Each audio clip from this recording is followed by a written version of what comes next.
இந்த மேனிஃபோல்டு தான் செக் பண்ண போகிறோம். Pressure relief valve, pilot operated pressure relief valve, solenoid operated poppet valve. இந்த ரிலீஃப் வால்வோடைய ப்ரெஷர் லைனு நம்மளுடைய டெஸ்ட் பெஞ்சோடய கனெக்ட் பண்ணியிருக்கோம். இந்த ப்ரெஷர் ரிலீஃப் வால்வுடைய டேங்க் லைன் இது நம்ம டெஸ்ட் பெஞ்சோட கனெக்ட் ஆகிருக்கு.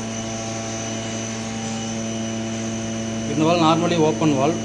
ஸோ சப்ளை கொடுக்காத வரைக்கும் வால்வ் ஓப்பனில் இருக்கும், சப்ளை கொடுத்தா வால்வ் க்ளோஸ் ஆகும். இந்த வால்வ் வந்து இந்த ரிலீஃப் வால்வுடைய எக்ஸ்போர்ட்டை டேங்கோட கனெக்ட் பண்ணுது.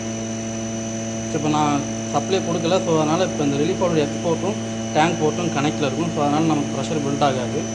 நான் இதில் சப்ளை கொடுக்குறேன், காயிலுக்கு சப்ளை கொடுத்தேன் அப்படின்னா எக்ஸ்போர்ட்டு பிளாக் ஆகிடும். எக்ஸ்போர்ட் பிளாக் ஆனதும் எனக்கு வந்து ப்ரெஷர் பில்ட் ஆக ஆரம்பிச்சிடும். செட் ப்ரெஷர் நான் இங்கே எவ்வளோ செட் பண்ணியிருக்கோம் அவ்வளோக்கு ப்ரெஷர் பில்ட் ஆகிடும். நான் அந்த ரிலீஃப் வால்வில் 90 பார் சம்திங் செட் ப்ரெஷர் வச்சுருக்கேன்.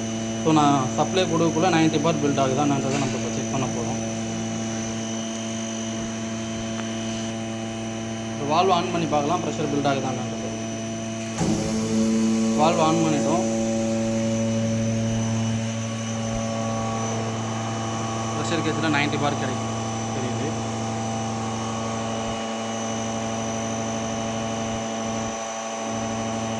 வால்வ் ஆஃப் பண்ணுறேன். வால்வ் ஆஃப் பண்ணாலும் லோ ப்ரெஷர் போயிடுது. வால்வ் ஆன் பண்ணு. இப்போ என்ன நடக்குதுன்னா வால்வ் ஆன் பண்ணதும் என்னோடய ப்ரெஷர் ரிலீஃப் வால்வோடைய எக்ஸ்போர்ட்டு டேங்கோட கனெக்ட் ஆகுது. டேங்கோட கனெக்ட் ஆகாமல் பிளாக் ஆகுது. அதனால் ப்ரெஷர் பில்ட் ஆகுது. நான் வால்வ் ஆஃப் பண்ணதும் எக்ஸ்போர்ட்டு டேங்கோட கனெக்ட் ஆகிடுது. ஸோ அதனால் ப்ரெஷர் ட்ராப் ஆகுது. இன்னொரு ரெடி பண்ணி